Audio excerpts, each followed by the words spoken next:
So mga bagay at mga tips na kailangan mong gawin upang ang isang lalaki ay mabaliw, okay? So sa madaling sabi, nababaliw ang isang lalaki kung ginagawa mo itong mga bagay na to sa kanya. So mga kamama, if ever na gusto mo yung ganitong klase ng love advice tungkol sa inyong buhay pag-ibig, isa lang ang hinihiling ko. Don't forget to click the subscribe button, notification bell, and i-like nyo na rin ang video ito for more video and love advice na kagaya neto. Kung napindot mo na yung subscribe button mga kamamay, maraming salamat at simulan na natin ang ating topic ngayong gabing ito. So ano nga ba yung mga bagay na talagang nababaliw ang isang lalaki kapag ginagawa mo? So number 1, nababaliw sila kapag kusa kang nagiging sweet in public. Oo mga kamamay, ang isang lalaki hindi man yan sinasabi sa inyo na maging sweet kayo sa kanya kapag kayo is nasa public, masayang masaya at tumatalon ang puso nila kapag nagiging sweet kayo. So hindi ko po nilalahat ha, pero karamihan ng lalaki ay natutuwa at nababaliw sa isang babae kapag sila is kusang nagiging sweet kapag sila is lumalabas, kapag sila is namamasyal, kapag sila is nasa public. Okay? So, kailangan mga kamamay, ipakita nyo po sa kanila yung sweetness ninyo. So, huwag kayong mahiya, huwag kayong magdalawang isip, kasi partner nyo na yan eh. Jowa nyo na yan, asawa nyo na yan, kaya walang dahilan para hindi kayo maging sweet. So, pwede nyo itong gawin. So, wag naman yung sobrang kasweetan. Okay? Kasi minsan, napaka-OA din naman ito. Baka kasi mamaya, sasabi ni mama, maging sweet daw talaga ako to the highest level. So, ang ginawa nyo, naglabing-labing na kayo doon sa public. So, which is, hindi po tama yon. Ang sinasabi ko po sa inyo na talagang nababaliw ang isang lalaki, yung tamang sweetness lang. Okay, yung tamang lambing lang. Yung tipong hawakan nyo yung kanyang kamay. Kapag kayo is tatawid ng kalsada, hawakan nyo yung kanyang kamay, mag-holding hands kayo or something na humawak kayo sa kanyang braso or umakbay kayo. So, walang masama sa mga ganyang klase ng bagay. At least, na-appreciate ng isang lalaki yung pagiging mapagmahal mo sa kanya, yung pagiging sweet mo sa kanya. So, gusto yon. Kasi yung ibang mga lalaki, minsan kasi kapag hindi nyo ginagawa yung sweetness na ganyan, especially kung nasa public kayo, so iniisip nila baka hindi mo sila mahal, baka nahihiya ka, mahihiyain ka, or kinakahiya mo siya.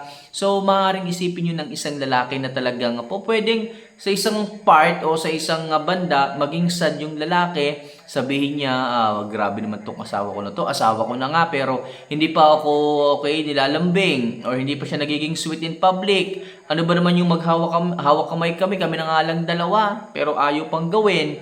So, mga kamamay, so kahit sa simpleng bagay, maging sweet naman kayo para maging symbolize naman yun ng inyong pagiging mapagmahal, pagiging love nyo sa inyong mga partner. So, gawin nyo po yon. So, maging sweet kayo, kusang maging sweet kayo kapag kayo is nasa public. Sigurado akong mababaliw at matutuwa sa iyo ang isang lalaki. So, number 2. Magsuot kayo ng mga sexy outfit kapag lumalabas kayo. Ayan. So, hindi lang maging sweet in public. Kailangan pumili din kayo ng mga outfitan na talagang makaka-hook up or makaka-catch ng kanyang mga mata. Kapag kayo is nagsuot kayo ng mga sexy dresses, okay? Nagsuot kayo ng mga nakakaakit na kasuotan, yung mga mga hapit na pantalon, yung skinny na pantalon, nakakaakit yan, especially kung maganda ang katawan mo, nagwo-workout ka, nag-self-improve ka, talagang gustong-gusto at nakakabaliw yan pagdating sa isang lalaki. Yung tipong makikita niya, napakaganda naman itong kasama ko sa date. Napakaganda naman ng pormahan. Talaga sexy. Okay, so nakakatuwa at nakakabaliw sa isang lalaki yung mga bagay na ganyan. So sasabihin naman ng iba dito, kamamay, parang unfair naman yun. Bakit yung iba lang ang pinagsusuot mo ng mga outfit ang ganyan? Paano naman kami? Medyo mataba kami. Sobrang dami na nung layer ng bilbil namin.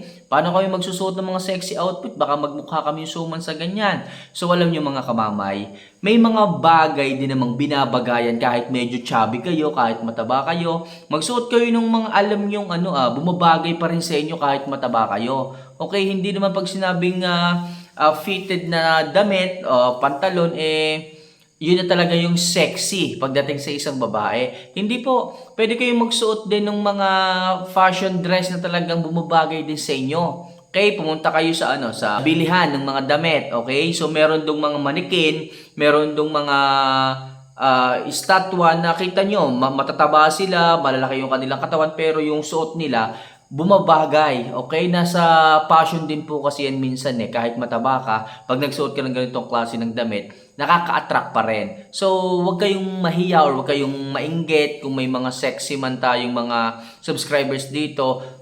Well, kahit sa inyo, meron ding mga pormahan na po pwede rin umangkop. Okay? So, maghanap-hanap lang kayo at magtanong-tanong kayo sa inyong mga kaibigan about dyan sa pagsusuot na ganyan. Okay?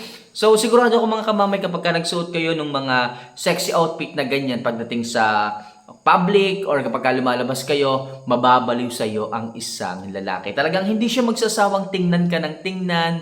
Okay? Ngumiti ng ngumiti sa iyo kasi nga ang ganda mo. Okay, isa yan sa mga bagay na kailangan mong gawin na talagang nakakabaliw sa isang lalaki. So next, landiin mo rin at akitin ang iyong asawa. Okay? Mga girls, huwag niyo sanang kalilimutan na maging malandi rin paminsan-minsan sa inyong mga partner. Akitin niyo rin po sila. Asawa niyo na ang mga yan. Kaya meron na kayong karapatan na gawin ito sa kanila. Kasi po, kapag hindi niyo po ginawa na landiin, akitin sila, medyo maglagay ng spices sa inyong relationship, sigurado ako, baka ibang babae or ibang mga tao ang gumawa niyan sa inyong mga partner. At sigurado ako, hindi nyo yan magugustuhan. Kaya ngayon pa lang mga kamamay, kung hindi nyo yan ginagawa, gawan nyo rin po ng paraan para talagang ang isang lalaki ay hindi na tumingin or lumingon pa sa ibang mga babae dyan sa tabi-tabi. Napakarami po ng maaari niyang makita. Napakarami po ng maaaring magpakita. Kaya kung ako sa inyo mga kamamay, kung ayaw niyong tumingin at maghanap pa siya sa ibang mga babae dyan, kayo mismo at sa inyo mismo magmula. Okay? Ang pang-aakit at paglalandi paminsan-minsan sa mga partner ninyo. Okay? Kasi kaya yung ibang mga lalaki minsan tumitingin sa iba kasi nga hindi nyo magawa yung mga bagay-bagay na ganyan, which is may karapatan naman kayo Sasabihin ng iba, nakakahiya naman kasi.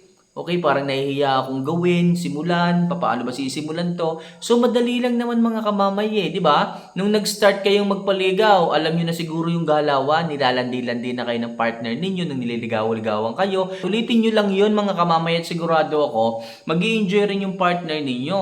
Or sabihin ng iba dito, mamay, paano ba? Bigyan mo naman ako ng example kung paano ba maglandi. Sabihin nyo sa kanya, honey, baka naman mamaya, pwede mo akong araruhin. Bago kasing tabas itong aking damuhan. Baka naman, so talagang napakalinis na ito. So paminsan-minsan ganyan ninyo sila. Sabihin nyo sila ng ganyan para hindi sila nang huhula kung ano ba yung kanilang dapat gawin mamaya, di ba? Yung tipong pagpapaalam mo sa kanya na gusto mo pala yung ganitong klase ng bagay, so at least may idea sila. At the same time, pag sinasabi nyo na prepared kayo, ready kayo, syempre gaganahan sila. Kasi nga, naghanda kayo, nag-prepared kayo, yung inyong bukirin, tinabasan ninyo, at handa na kayong magpaararo mamayang gabi. So, landi-landiin nyo rin paminsan-minsan na ganyan ang inyong mga partner. At sigurado ako, mababaliw ang mga yan sa inyo. Alright? So, next. So, huwag ka masyadong magparamdam at magbigay ng maraming oras sa isang lalaki. So, kapag ganito ang ginawa mo sa kanya, yung tipong hindi ka palagi nangungulit, hindi ka palagi masyadong needy, hindi ka palaging nagdidemand ng oras niya. Sa madaling sabi, i-value mo yung oras mo para sa sarili mo. Yung tipong nagbibigay ka naman ng oras sa kanya, pero tama at sapat lang. Okay? Hindi ko naman sinabi dito na sabi ni mama, huwag daw magbigay ng masyadong maraming oras. So, ang sabi ko, magbigay kayo ng sapat na oras lang, huwag yung sobra. Okay? So, kasi lahat ng sobra hindi maganda Kapag sumobra kasing oras ninyo, nakakasawa. Yung tipong nagre-reply siya, tapos ikaw nagre-reply din, ang iigsi ng reply mo.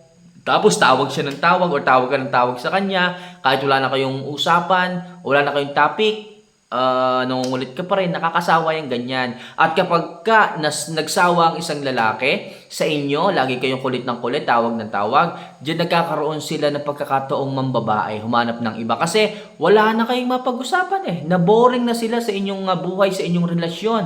Kaya minsan yung pagbibigay nyo ng sobrang oras, sa halip na makatulong, nakakasama rin. ang gawin nyo, magbigay lang kayo ng tama, sapat, at huwag sobrang dami. Kasi nga lahat ng sobra, lahat ng kulang, mayroong hindi magandang dulot pagdating sa inyong relasyon. Okay? So kapag ka nagbigay ka ng sapat na oras lang, ang isang lalaki ay mag-iisip palagi sa inyo kung ano bang ginagawa nyo na, ano bang pinagkakaabalahan mo. At ikaw, syempre, bilang isang babae, kailangan meron ka rin pinagkakaabalahan, meron ka rin trabaho, may sideline ka. Para ang isang lalaki ay hangaan ka at respeto ka. Kasi minsan, yung ibang mga lalaki, dumedepende ang respeto sa kung anong status meron ka. Kung ikaw ay tambay lang, ikaw ay nandyan lang palagi sa kanila, ikaw ay naghahanap lang ng oras nila sa isang araw at wala kang ginagawa, so nawawala yung respeto. So, minsan makakarinig ka sa kanila. Ikaw naman kasi dyan wala ka namang ginagawa, maghapon ka lang tambay, napakabatugan mo, ayaw maghanap ng trabaho. So, gusto nyo bang makarinig ng ganyan, mga kamamay? Pero kung ikaw ay isang babae na talagang may trabaho, naghahanap ng pagkakakitaan, ng extra income, walang masasabi ang isang lalaki. At talagang mas mababaliw yan sa iyo kasi nga meron kang kakayahan na makapag-provide ng mga bagay-bagay sa inyong relasyon. Kaya ngayon pa lang mga kamamay, sinasabi ko sa inyo, wag puro bantay sa inyong mga partner, wag puro chismis sa inyong mga jowa, magtrabaho rin kayo at sigurado ako na kayo mismo ang hahanapin na ng isang lalaki kapag kulang ang oras o sapat lang ang oras na inyong ibinigay sa kanila. So mga kamamay, ilan lang yun sa mga bagay na pwede nyong gawin upang mabaliw ang isang lalaki sa inyo. So for more video and love advice na kagaya nito, so don't forget to click the subscribe button, notification bell, and i-like nyo na rin po ang video ito para sa mas marami pang love advice na maaari kong i-share sa inyo. So once again, this is your Mamay. See you for our next vlog. Paalam.